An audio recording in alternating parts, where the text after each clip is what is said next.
اللهم صل وسلم على سيدنا وحبيبنا محمد وعلى آل سيدنا محمد كما صليت على إبراهيم وعلى آل إبراهيم في العالمين إنك حميد مجيد.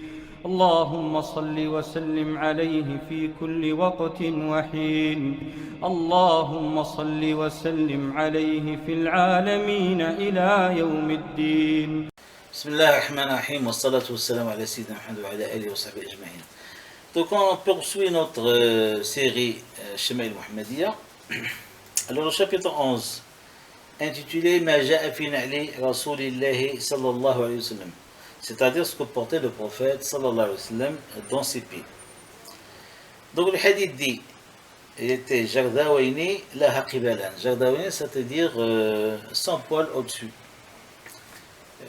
des souliers, et aussi des cires, les cires, comme le prophète, que le prophète sallallahu alayhi wa sallam serrait entre le plus grand doigt, c'est-à-dire orteil, c'est-à-dire la pouce, et celui d'après, et entre le majeur et celui d'après.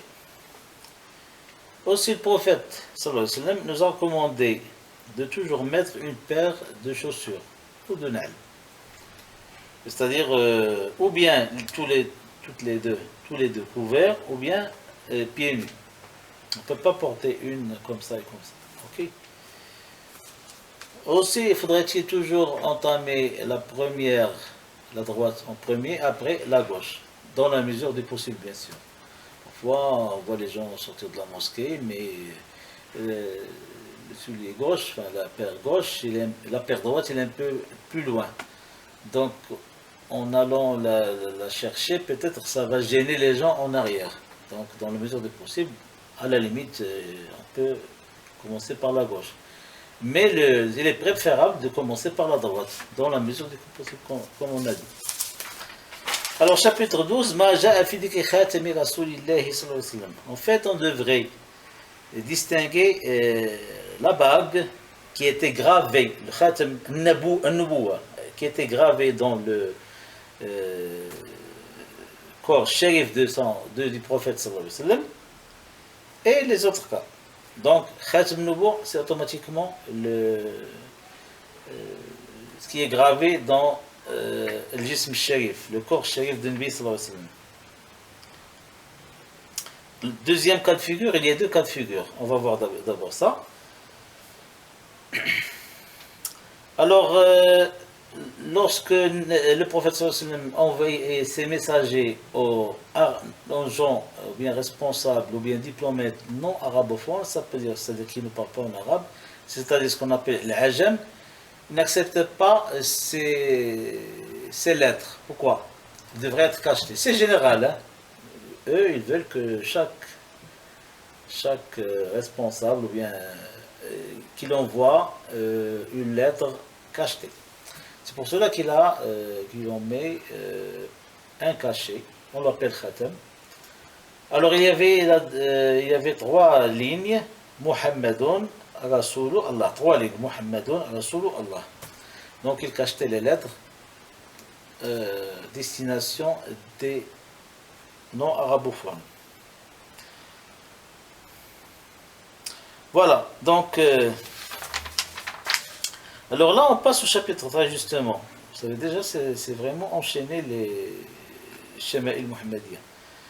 Alors le chapitre 13, Baba ma ja'a anna an-nabiyya sallallahu alayhi wa sallam kana yatakhattamu fi yaminihi. Ah d'accord. On a vu que normalement il y a deux cas de figure. Le troisième c'est ça, c'est-à-dire la bague normale, usuelle, qu'on met dans la main. Donc il y a des hadiths qui disent qu'il portait une bague en argent dans sa main droite. Donc pour récapituler, Khatam an-Nubuwa, c'est lui qui est gravé dans son corps shérif. Khatam an-Nabi sallallahu alayhi wa sallam, ou bien c'est le cachet, ou bien c'est la bague normale. Vous allez me dire comment on va savoir? C'est très simple. Si on a pris qu'il la met dans sa main, bon, bien sûr, lui, toujours il préfère la main droite, ça veut dire que c'est la bague usuelle. Sinon, ça veut dire que c'est le cachet. Alors, le chapitre 14, Sifatu Sayfi Rasulillah sallallahu alayhi wa sallam. comment était l'épée du prophète sallallahu alayhi wa sallam. Alors, la tête de sa poignée était en argent. Alors, la poignée de l'épée, alors sa tête était en argent. Aussi le prophète, lorsqu'il ouvra Mecca, rentrait à Mecca, le Mafetah à Mecca, il y avait un épée qu'il y avait de l'or et de l'argent. لما فتح مكة الرسول صلى الله عليه وسلم كان في سيفه ذهب وفضة.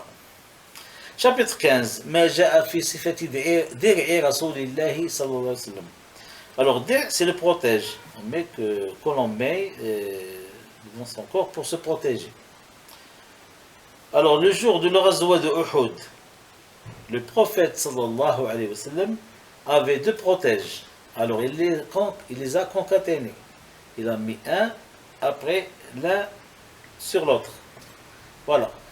Donc, après ces 5 chapitres, donc, on met fin à cet épisode de notre série Shama'il Muhammadiyya. À la prochaine, Inch'Allah. Wa sallallahu wa sallam ala sayyidina Muhammad. Wassalamu alaikum wa rahmatullahi ta'ala wa barakatuh.